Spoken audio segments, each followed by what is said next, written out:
आपको मालूम है हमारे शरीर में एक आत्मा को छोड़कर और सब का सब प्रकृति है। केवल एक आत्मा को छोड़कर सब प्रकृति है, और प्रकृति का स्वभाव होता है वो नीचे की ओर जाती है, ऊपर की ओर नहीं जाती। जैसे पानी का स्वभाव होता है पानी नीचे की ओर जाएगा, ऊपर की ओर कभी नहीं उठ सकता। पर्वतों से झरते हुए झरनों को देखो, नीचे की ओर आ रहे हैं। बहती हुई नदियों को देखो, उनका जल नीचे की ओर आ रहा है। नहरों को देखो, उनका जल भी नीचे की ओर आ रहा है।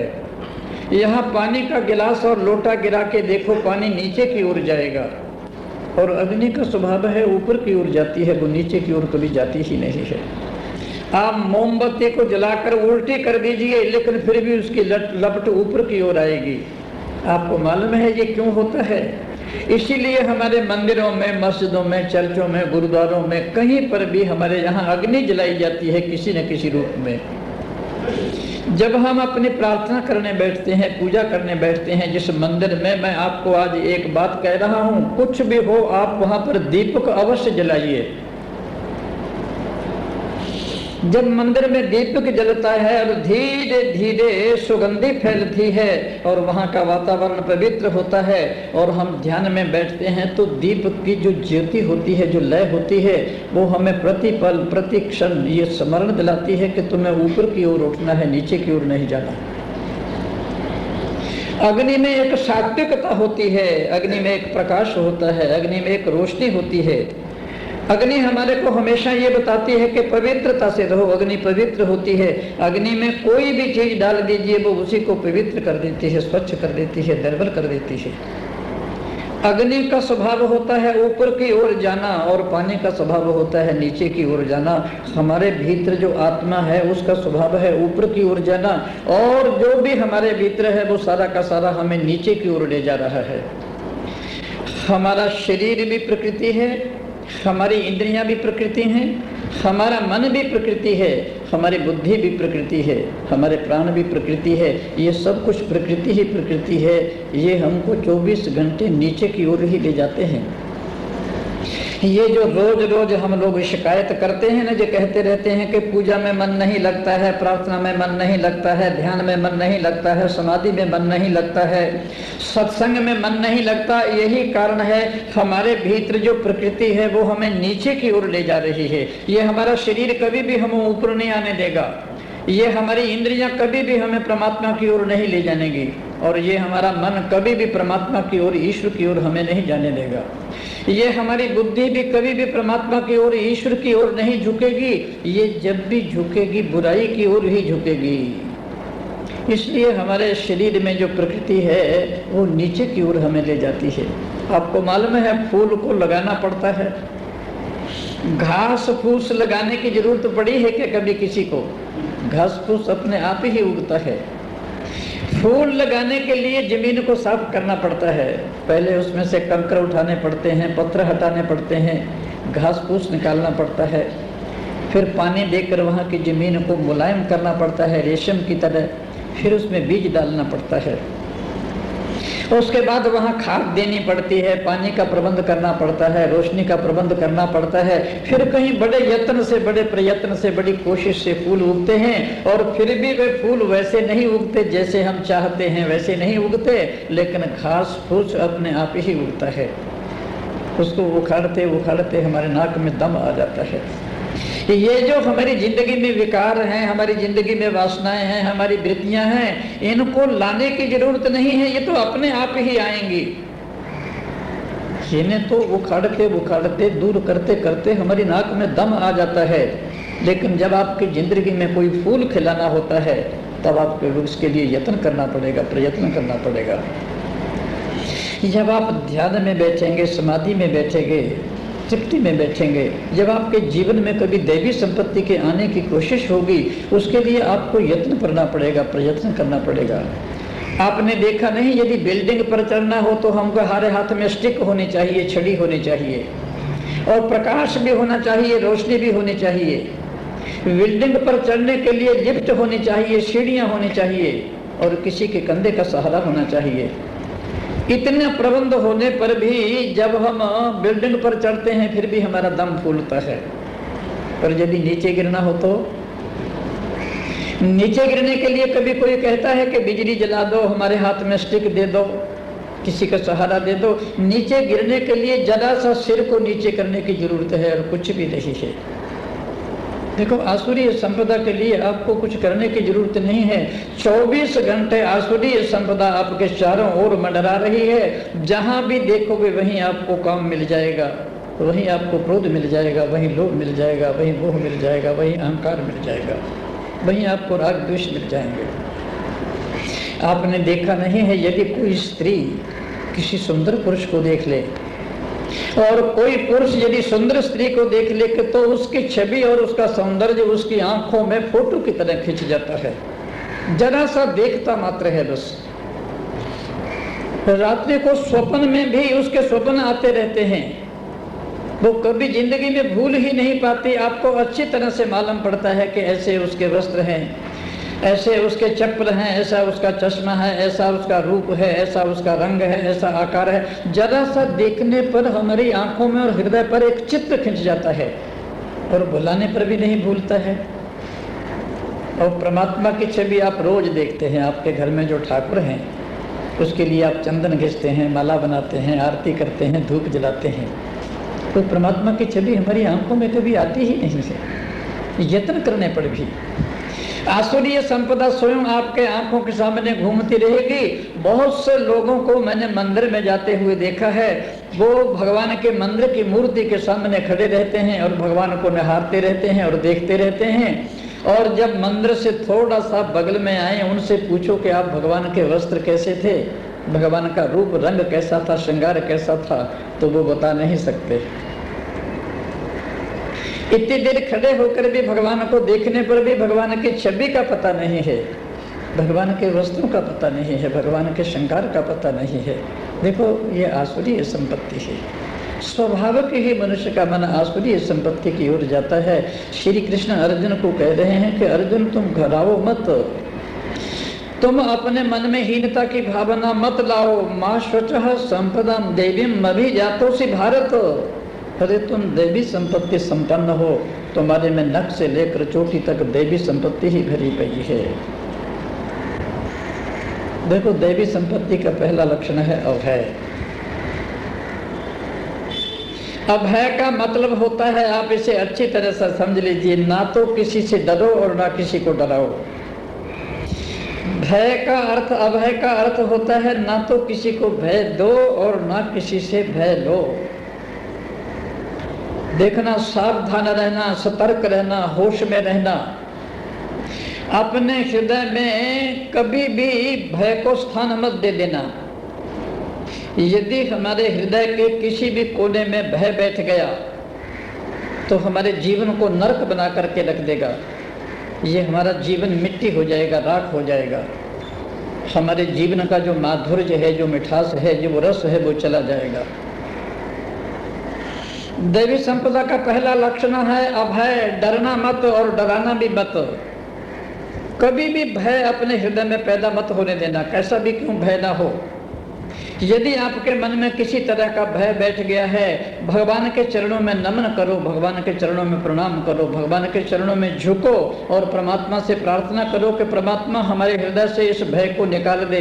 यदि वो भय आपके हृदय में जम करके बैठ गया तो आपकी जिंदगी सदा के लिए नरक बन जाएगी, संतुलन बिगड़ जाएगा, आपका जिंदगी में रस ही चला जाएगा।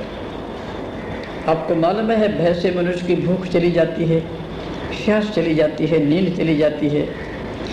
भय से मनुष्य का हृदय दुर्बल हो जाता है, कमजोर हो जाता है। भय से मनुष्य की बुद्धि कुंठित हो जाती है। भय से हमारे प्राण सूख जाते हैं। भय से हमारा शरीर कांपने लगता है। भय से हमारे शरीर पर पसीना आ जाता है। भय से हमारे शरीर में जलन हो जाती है। और यदि भय ज़्यादा बढ़ गया तो मैं आपको कहता हूँ आदमी की मृत्यु भी हो सकती है। इसलिए देवी संपदा का पहला लक्षण है अभय। देखो, आज से 50 वर्ष 55 वर्ष पहले की बात बता रहा हूँ।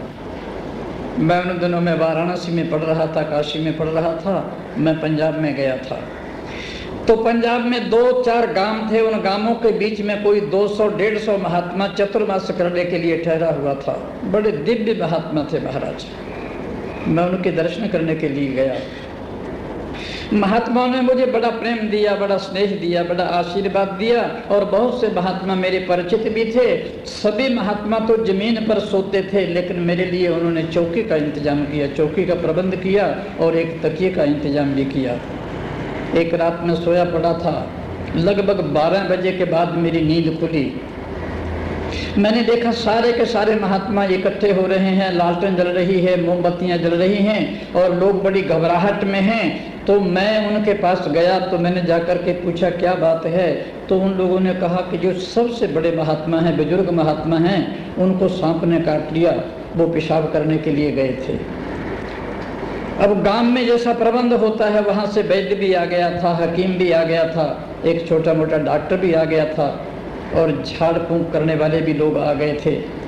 और मैंने उस महात्मा को देखा, सचमुच कि उनके चेहरे से मालूम पड़ता था कि उनके शरीर पर जहर काम कर रही है, और धीरे धीरे उनका सारा का सारा चेहरा जो है वो काला पड़ रहा है और ठंडा पड़ता जा रहा है, और लोग बड़ा उपचार कर रहे थे। अचानक ही मेरे मन में आया कि कहाँ पेशाब करने के लिए गए थे, वहाँ जा कर के देखूँ अभी सांप वहाँ पर है कि वहाँ से चला गया। मेरे हाथ में टार्च थी, मैं टार्च लेकर गया था, वाराणसी से गया था। मैंने एक लाठी ली और जहाँ वो पेशाब करने के लिए गए थे, दूर से एक महात्मा ने मुझे दिखाया, तो मैंने देखा वहाँ सांप अभी बैठा हुआ था। मैंने एक ढेला उठाया और मारा, सांप हिला जरूर लेकिन भागा नहीं। मैंने दूसरा ढेला मारा, फिर भी हिला, फिर भी भागा नहीं। मेरे मन में थोड़ा साहस हुआ, टार्च मेरे हाथ में थी, मैंने लाठी से जाकर के उसको हिलाया, तो वो हिला तो जरूर लाठी से, लेकिन गया नहीं। तो मैंने समझा ये सांप मर गया है। तो मेरा थोड़ा साहस हुआ। जब मैं आगे बढ़ा, वो रबर का सांप था महाराज। दिन में कोई बच्चा खेलने के लिए आया था और वो खेलते खेलते वहां छोड़ गया था। मैंने उस सांप को उठाया और ले जाकर महात्मा को दिखाया कि ये सच्चा सांप नहीं है, ये रबर का सांप है। उसी समय महात्मा के चेहरे पर प्रकाश आ गया, रोशनी आ गई, वो सारी की सारी जहर चली गई। देखो, यदि उस दिन उस रबर के सांप को उठाकर मैं न ले जाता, ये निश्चित बात थी कि उस महात्मा की मृत्यु हो जाती, वो मर जाते।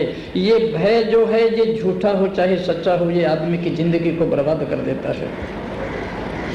इसलिए भगवान श्री कृष्ण कह रहे हैं अभयम। सबसे पहली चीज है अभय। अपने मनुष्य अपने मन से भय को हटा दो, और हमारी जिंदगी तो 24 घंटे भय से भरी हुई है। किसी भी मनुष्य को देखो, किसी भी स्त्री को देखो, किसी भी पुरुष को देखो, वो भय से भरा हुआ है। वो रात दिन यही सोचता है कि हमारा धन ना चला जाए, पद ना चला जाए, प्रतिष्ठा ना चली जाए, मान सम्मान ना चला जाए। लोग सोचते रहते हैं कोई एक्सीडेंट ना हो जाए, लोग सोचते रहते हैं कोई रोग ना हो जाए, कोई बीमारी ना हो जाए, लोग सोचते रहते हैं कि कहीं लकवा ना लग जाए, कहीं खटिया पर ना पड़ जाए। ऐसा सोचते रहते हैं कि कहीं किसी के मुहताज ना हो जाए, पराधीन ना हो जाए। एक भय नहीं, लाखों हजारों भय हमारा पीछा कर रहे हैं, रात दिन हम सोचते हैं। देखो, इन भयों से घिरकर मनुष्य के भीतर जो शक्ति होती है, जो ताकत होता है, वो बल होता है, वो सारा का सारा क्षीण हो जाता है और मनुष्य कमजोर हो जाता है, दुर्बल हो जाता है। किसी भी विपत्ति का सामना करने के लिए उसमें कोई शक्ति नहीं रहती। देखो, श्री कृष्ण गीता में साफ साफ कह रहे हैं कि जितनी कल्पना तुम कर रहे हो अपने मन में, जितना भी आप सोच रहे हो कि धन ना चला जाए, पद ना चला जाए, कोई बीमारी ना आ जाए, इनमें से एक भी चीज हमारी जिंदगी में होने वाली नहीं है। और यदि कदाचित कभी कोई चीज हो भी जाएगी तो हम उसका मुकाबला करेंगे, संघर्ष करेंगे। देखो, ये नियम है जिंदगी का कि पहले तो कभी हमारे को बहुत बड़ी विपत्ति आती नहीं है, और यदि कोई विपत्ति आ भी जाए, कोई मुसीबत भी आ जाए, तो भगवान उसको सहन करने की हमें शक्ति देता है और कोई ना कोई सहायक हमारे पास भेज देता है। इसलिए अभयम कहा, सबसे पहला अभय, यानी कोई भी भय ना हो। और भैया, मैं तो यहाँ बम्बई में रहता हूँ, बम्बई में क्यों, सब जगह जाता हूँ, लोग सत्संग भी सुनते हैं, कथा भी सुनते हैं, रामायण भी पढ़ते हैं, हनुमान चालीसा भी पढ़ते हैं, लोग कथा भी करते हैं और कीर्तन भी सुनते हैं। आश्चर्य की बात है, उन्हीं लोगों को मैं ये कहते हुए सुनता हूँ कि उसने मंत्र कर दिया, उसने यंत्र कर दिया, उसने टोना कर दिया, उसने टोटका कर दिया। ये लोग मेरे पास जाकर के ऐसा कहते हैं कि उसने मंत्र कर दिया, उसने यंत्र कर दिया, उसने तंत्र कर दिया, उसने टोना कर दिया, उसने टोटका कर दिया। लोग यहाँ तक कहते हैं कि उसने हमारा घर बांध दिया, उसने हमारी दुकान को बांध दिया, उसने हमारे बिजनेस व्यापार को कम कर दिया। लोग कहते हैं, हम देखते हैं हमारे घर में किसी ने नींबू फेंक दिया। अरे क्या बाबरी सी बातें करते हो। लोग कहते हैं हमारे पीछे भूत लग गया, हमारे पीछे प्रेत लग गया। अरे बाबरो, तुम थोड़ा सोचो तो सही, थोड़ा विचारो तो सही। तुम मंदिरों में जाते हो, मस्जिदों में जाते हो, चर्चों में जाते हो, गुरुद्वारों में जाते हो, तीर्थों में जाते हो, तुम सत्संग में जाते हो, तुम कथा सुनते हो, उसका तुम्हारी जिंदगी में कोई असर है कि नहीं है?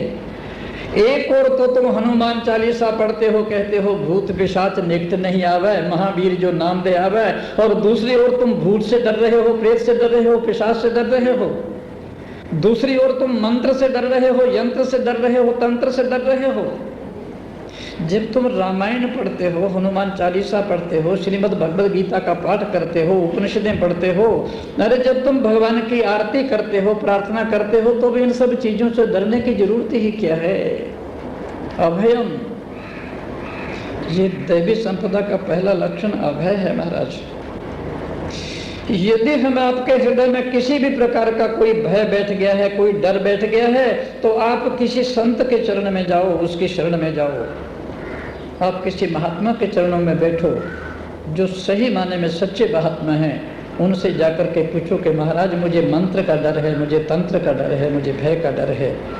वो तुम्हें बताएगा ये सारी की सारी चीज़ें कल्पना की है, इसमें कुछ भी नहीं होता। क्या परमात्मा में इतना बल नहीं है, इतनी शक्ति नहीं है, इतनी ताकत नहीं है जो तुम्हें मंत्र और तंत्र से तुम्हारी रक्षा करे? हनुमान के मंदिर में रोज जाते हो, हनुमान ने ऐसे ही गदा ले रखी है हाथ में क्या? वो तुम्हारे भय और डर को दूर नहीं कर सकता। ये जो श्याम सुंदर नंद नंदन पीतांबरधारी मुरली मनोहर है, जिसने गोवर्धन को अपनी छोटी अंगुली पर धारण कर दिया था, वो तुम्हारे मंत्र और तंत्र और भूत को दूर नहीं कर सकेगा क्या? देखो, ये नियम है जिंदगी का कि पहले तो कभी हमारे को बहुत बड़ी विपत्ति आती नहीं है, और यदि कोई विपत्ति आ भी जाए, कोई मुसीबत भी आ जाए, तो भगवान उसको सहन करने की हमें शक्ति देता है और कोई ना कोई सहायक हमारे पास भेज देता है। इसलिए अभयं कहा, सबसे पहला अभय, यानी कोई भी भय ना हो। और भैया मैं तो यहाँ बम्बई में रहता हूँ, बम्बई में क्यों सब जगह जाता हूँ, लोग सत्संग भी सुनते हैं, कथा भी सुनते हैं, रामायण भी पढ़ते हैं, हनुमान चालीसा भी पढ़ते हैं, लोग कथा भी करते हैं और कीर्तन भी सुनते हैं। आश्चर्य की बात है, उन्हीं लोगों को मैं ये कहते हुए सुनता हूँ कि उसने मंत्र कर दिया, उसने यंत्र कर दिया, उसने टोना कर दिया, उसने टोटका कर दिया। ये लोग मेरे पास जाकर के ऐसा कहते हैं कि उसने मंत्र कर दिया, उसने यंत्र कर दिया, उसने तंत्र कर दिया, उसने टोना कर दिया, उसने टोटका कर दिया। लोग यहाँ तक कहते हैं कि उसने हमारा घर बांध दिया, उसने हमारी दुकान को बांध दिया, उसने हमारे बिजनेस व्यापार को कम कर दिया। लोग कहते हैं, हम देखते हैं हमारे घर में किसी ने नींबू फेंक दिया। अरे क्या बाबरी सी बातें करते हो। लोग कहते हैं हमारे पीछे भूत लग गया, हमारे पीछे प्रेत लग गया। अरे बाबरो, तुम थोड़ा सोचो तो सही, थोड़ा विचारो तो सही। तुम मंदिरों में जाते हो, मस्जिदों में जाते हो, चर्चों में जाते हो, गुरुद्वारों में जाते हो, तीर्थों में जाते हो, तुम सत्संग में जाते हो, तुम कथा सुनते हो, उसका तुम्हारी जिंदगी में कोई असर है कि नहीं है? एक और तो तुम हनुमान चालीसा पढ़ते हो, कहते हो भूत पिशाच निकट नहीं आवे, महावीर जो नाम दे आवे, और दूसरी ओर तुम भूत से डर रहे हो, प्रेत से डर रहे हो, पिशाच से डर रहे हो। दूसरी ओर तुम मंत्र से डर रहे हो, यंत्र से डर रहे हो, तंत्र से डर रहे हो। जब तुम रामायण पढ़ते हो, हनुमान चालीसा पढ़ते हो, श्रीमद् भगवद गीता का पाठ करते हो, उपनिषदें पढ़ते हो, अरे जब तुम भगवान की आरती करते हो, प्रार्थना करते हो, तो भी इन सब चीजों से डरने की जरूरत ही क्या है? अभयम, ये दैवी संपदा का पहला लक्षण अभय है महाराज। यदि हम आपके हृदय में किसी भी प्रकार का कोई भय बैठ गया है, कोई डर बैठ गया है, तो आप किसी संत के चरण में जाओ, उसकी शरण में जाओ। आप किसी महात्मा के चरणों में बैठो, जो सही माने में सच्चे महात्मा हैं, उनसे जाकर के पूछो कि महाराज मुझे मंत्र का डर है, मुझे तंत्र का डर है, मुझे भय का डर है। वो तुम्हें बताएगा ये सारी की सारी चीज़ें कल्पना की है, इसमें कुछ भी नहीं होता। क्या परमात्मा में इतना बल नहीं है, इतनी शक्ति नहीं है, इतनी ताकत नहीं है जो तुम्हें मंत्र और तंत्र से तुम्हारी रक्षा करे? हनुमान के मंदिर में रोज जाते हो, हनुमान ने ऐसे ही गदा ले रखी है हाथ में क्या? वो तुम्हारे भय और डर को दूर नहीं कर सकता। ये जो श्याम सुंदर नंद नंदन पीताम्बरधारी मुरली मनोहर है, जिसने गोवर्धन को अपनी छोटी अंगुली पर धारण कर दिया था, वो तुम्हारे मंत्र और तंत्र और भूत को दूर नहीं कर सकेगा क्या? तुम रोज भगवान शंकर की उपासना करते हो। ये जितने भी ग्रह हैं और जितने भी भूत हैं, प्रेत हैं, पिशाच हैं, ये सारे के सारे भगवान शंकर के अंडर में रहते हैं। अरे जब तुम शंकर पर जल चढ़ाओगे और डमरू बजाओगे और भगवान भोलेनाथ की पूजा करोगे, किसी की हिम्मत नहीं है कि वो तुम्हारी तरफ आंख उठा करके भी देख ले। अभयम, भगवान श्री कृष्ण कह रहे हैं कि दैवी संपदा का लक्षण अभय है, भय नहीं है। और ये बनावटी भय भी यदि हमारे हृदय में बैठ जाए तो हमारी मृत्यु हो सकती है। बनावटी भय भी यदि हमारे हृदय में बैठ गया ना, कि हम देखो, जब आदमी सोचने लगता है कि मैं दीन हूँ, मैं हीन हूँ, मैं दरिद्र हूँ, मैं भिखारी हूँ, जब आदमी सोचने लगता है कि मैं किसी काम का नहीं हूँ, देखो विचारों का मनुष्य के हृदय पर इतना गहरा असर पड़ता है, वो वैसा ही हो जाता है। यदि आप सोचता है कि परमात्मा की मुझ पर बड़ी कृपा है, उसकी बड़ी करुणा है, मेरे एक एक अंग में भगवान बैठा हुआ है, मेरे हाथ में भगवान है, मेरे पाँव में भगवान है, मेरे ओठों पर भगवान है, मेरी जीभा पर भगवान है, मेरे रोम रोम में भगवान है, मेरे कण कण में भगवान है, जब मेरे प्रत्येक रोम रोम में भगवान है तो मुझे डरने की क्या जरूरत है, मुझे भय करने की क्या जरूरत है? अरे मैं तो उस सम्राट का बेटा राजकुमार हूँ, मुझे कोई डरने की जरूरत नहीं है। क्या आप अपने मन में ऐसा नहीं कर सकते क्या? अभयम, अभय का अर्थ श्री कृष्ण ने सबसे पहले देवी संपदा का लक्षण अभय बताया है, डरना नहीं और दूसरे को डराना भी नहीं है। क्यों डरना, किस लिए डरना, किस कारण से डरना? डरने का कोई प्रयोजन ही नहीं है। बहुत दिनों की घटना बता रहा हूँ, सत्य घटना बता रहा हूँ। पंजाब के किसी घर में कोई युवक मेहमान हुआ था। गर्मी के दिन थे, जब वो सुबह ही सुबह चलने लगा था, उसको 10-20 कोस पैदल चलना था, तो घर के लोगों ने कहा कि तुमने खाया पिया कुछ नहीं है, तुम जा रहे हो तो दही खा करके जाओ। जाटों का घर था, बड़े बड़े माठ दही से भरे हुए थे। उन्होंने एक बहुत बड़ा कटोरा दही का भर करके उस युवक को खिला दिया और वो युवक यात्रा के लिए चल पड़ा। और जब दही बिलोने लगे तो उसमें से एक मरा हुआ सांप निकला।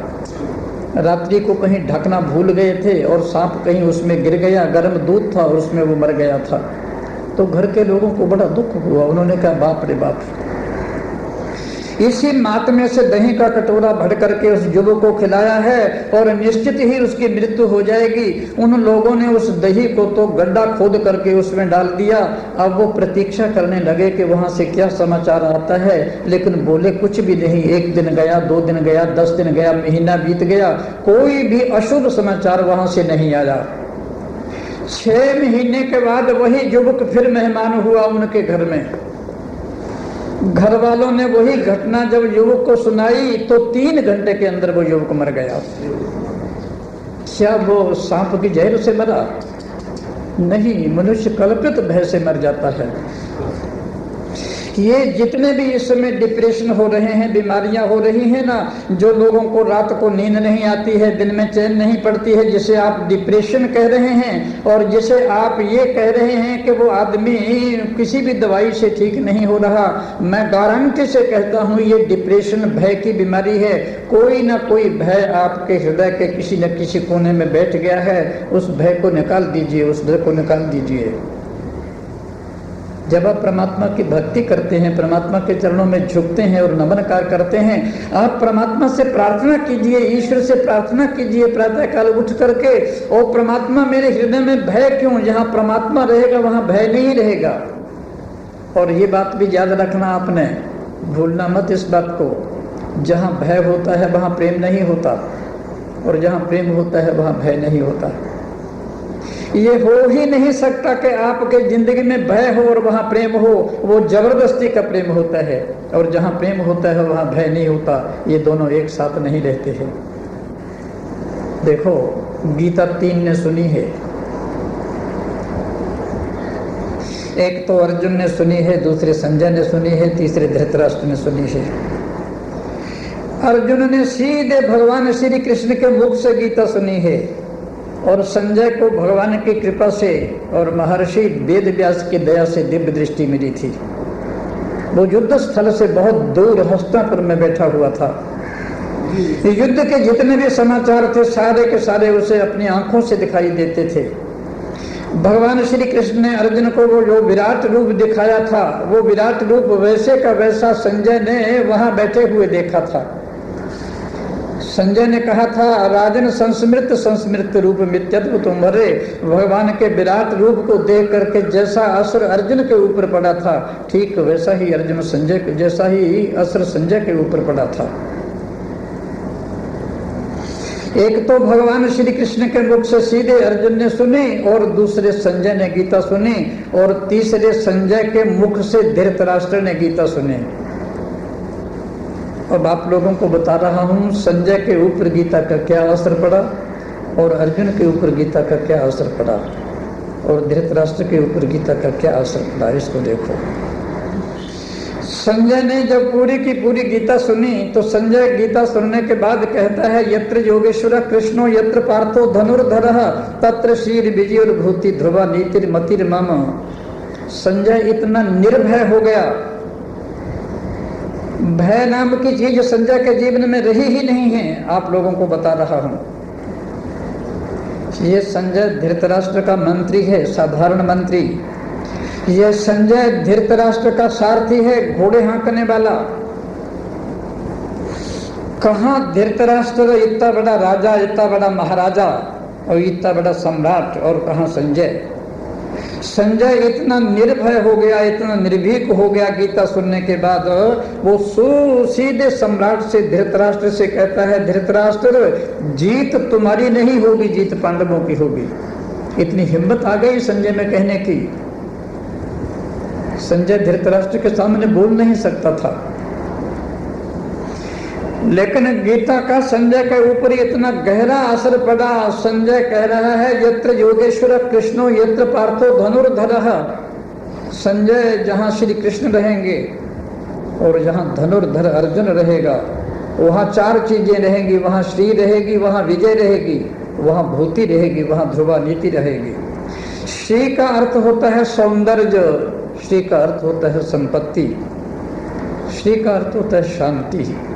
जहाँ श्री कृष्ण रहेंगे और जहाँ अर्जुन, यहाँ पुरुषार्थ रहेगा, वहाँ शांति रहेगी, वहीं संतोष रहेगा, वहीं तृप्ति रहेगी, वहीं आनंद रहेगा। और विजय भी वहीं रहेगी जहाँ श्री कृष्ण और अर्जुन रहेंगे, पुरुषार्थ रहेगा। बाहर के शत्रुओं पर भी और भीतर के शत्रुओं पर भी विजय रहेगी। और वहीं महाराज, वहीं धन रहेगा, वहीं संपत्ति रहेगी, भूति रहेगी, और वहीं ध्रुवा नीति रहेगी, और वहीं दृढ़ निश्चय रहेगा। देखो संजय इतना निर्भीक हो गया, उसने धृतराष्ट्र से उसका भविष्य बतला दिया। अभी तो युद्ध शुरू ही नहीं हुआ था, कह दिया था कि युद्ध में तुम्हारी विजय नहीं होगी, युद्ध में श्री कृष्ण की और पांडवों की विजय हो गई। और अर्जुन पर गीता का क्या असर पड़ा, ये तो आप लोग बार बार पढ़ते हैं। देखो पूरी गीता में अर्जुन जगह जगह पर बोला है, लेकिन गीता के 18वें अध्याय के अंत में आकर जो अर्जुन श्री कृष्ण से बोला है, उस समय अर्जुन के चेहरे पर क्या ओज था, क्या तेज था, क्या कांति थी और क्या शांति थी। और अर्जुन के हाथ में धनुष बाण था और अर्जुन भगवान श्री कृष्ण को कह रहा है, नष्टो मोह स्मृति लब्धा त्वत्प्रसादान मयाच्युत, कि मेरा मोह चला गया, मेरी अविद्या चली गई, मेरा अज्ञान चला गया, मेरा भ्रम चला गया, मेरे संदेह चला गया। लेकिन अर्जुन ने जो सबसे कीमती बात कही है उसकी ओर आपका ध्यान दिला रहा हूं। अर्जुन ने कहा है, ये जो मेरा मोह गया है, मेरी ममता गई है, मेरी आसक्ति गई है, ये आपकी कृपा से गई है, आपकी करुणा से गई है, आपकी दया से गई है, आपके अनुग्रह से गया है, आपके प्रसाद से गया है। देखो ये हमारा मोह जो है, ममता जो है, आसक्ति है, ये जब भी जाएगी ये भगवान की कृपा से ही जाएगी। हमें यत्न करना होगा, प्रयत्न करना होगा, कोशिश करनी होगी, हमें साधना करनी होगी, हमें तपस्या करनी होगी, हमें तत्व ज्ञान प्राप्त करने होगा। लेकिन जड़ से हमारे मोह का जो उन्मूलन होगा वो भगवान की कृपा से ही होगा, भगवान की करुणा से ही होगा। अर्जुन कह रहा है मेरा कोई प्रयास नहीं, मेरा कोई प्रयत्न नहीं। देखो संजय पर भी गीता का गहरा असर पड़ा और अर्जुन पर भी गीता का गहरा असर पड़ा, लेकिन पूरे महाभारत में हम देखते हैं धृतराष्ट्र पर गीता का कोई भी असर नहीं पड़ा। यहाँ तक हम महाभारत को पढ़ते हैं कि धृतराष्ट्र ने संजय को धन्यवाद भी नहीं दिया कि धन्यवाद है संजय तुम्हारा जो तुमने हमको गीता को सुनाई। देखो जब मनुष्य के मन में विकार भरे होते हैं, वासनाएं भरी होती हैं, वृत्तियां भरी होती हैं, जब मनुष्य के मन में काम रहता है, क्रोध रहता है, अहंकार रहता है, और जब मनुष्य उलझा हुआ होता है संसार में, जब वो आसुरी संपत्ति से घिरा रहता है, तब उसकी जिंदगी में कोई असर नहीं होता। और मैं आप लोगों को कहता हूँ, आप लोग जो गीता सुन रहे हैं ना, मुझे विश्वास है कि गीता का कोई ना कोई शब्द, गीता की कोई ना कोई बात, गीता की कोई ना कोई घटना आपके हृदय में जरूर बैठेगी और जरूर उसका असर होगा। ऐसी बात नहीं है कि जब हम गीता को सुनते हैं या गीता के वाक्य सुनते हैं हमारी जिंदगी में उसका कोई असर ना हो। असर होता है। लोग मुझे कहते हैं कि महाराज जितने भी लोग यहाँ आते हैं वो एक कान से सुनते हैं, दूसरे कान से निकाल देते हैं। तो मैं उनको ये कहता हूँ कि वो एक कान से नहीं सुनते, दोनों कानों से सुनते हैं। जब दोनों कानों से सुनेंगे तो सीधी बात हृदय में जाती है। एक कान से सुनेंगे तभी दूसरे कान से निकलेगी ना।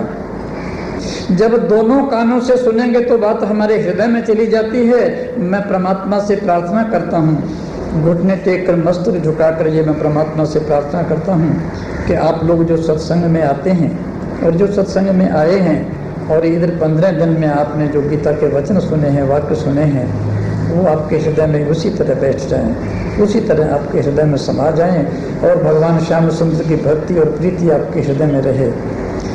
देखो लोग तो बहुत हैं, देखो मैं आपको बता रहा हूँ, अभी मरीन ड्राइव से होकर जब हमारी गाड़ी आती है तो घूमने वाले कितने लोग हैं जो वहाँ घूम रहे हैं। इतनी भीड़ लगी हुई है घूमने वालों की कि एक दूसरा दूसरे के साथ संघर्ष करके चलता है, मिल करके चलता है। लेकिन किसी के मन में भी ये बात नहीं आती कि आधे घंटे के लिए या 1 घंटे के लिए जाकर प्रेम कुटी में जाकर के सत्संग सुन लें। देखो इससे मनुष्य का जिंदगी बदलती है, इससे मनुष्य का जीवन बदलता है। ये आसुरी संपत्ति हमको कुछ भी नहीं कर सकती। ये मनुष्य का सारा ध्यान जो है वो शरीर पर चला गया है। ये जितने भी लोग घूमने के लिए जा रहे हैं ये केवल शरीर की ही ओर देख रहे हैं। इनका ध्यान केवल शरीर की ओर है, इनका ध्यान आत्मा की ओर नहीं है, परमात्मा की ओर नहीं है, ईश्वर की ओर नहीं है। ये मैं किसी की निंदा नहीं कर रहा, किसी की चुगली नहीं कर रहा, ये मैं किसी के लिए ये नहीं कह रहा कि वो क्यों कर रहे हैं, लेकिन मनुष्य की सहज स्वभाव की जो प्रवृत्ति है वो आसुरी संपदा की ओर है, वो देवी संपदा की ओर नहीं है। परमात्मा से प्रार्थना करो और भगवान के चरणों में नमन करो और झुको, परमात्मा से कहो, परमात्मा से प्रार्थना करके कि हे प्रभु असत से निकाल कर हमको सत की ओर ले चल, अंधकार से निकाल करके हमको प्रकाश की ओर ले चल, मृत्यु के मुख से निकाल कर हमको अमृत की प्रकाश की ओर ले चल। परमात्मा के चरणों में जब प्रार्थना करेंगे तो जिंदगी में एक घड़ी ऐसी आएगी जो हमारी प्रार्थना पूर्ण हो जाएगी। और निश्चित ही आप लोगों ने जो सुना है वो सबसे बढ़िया सुना है।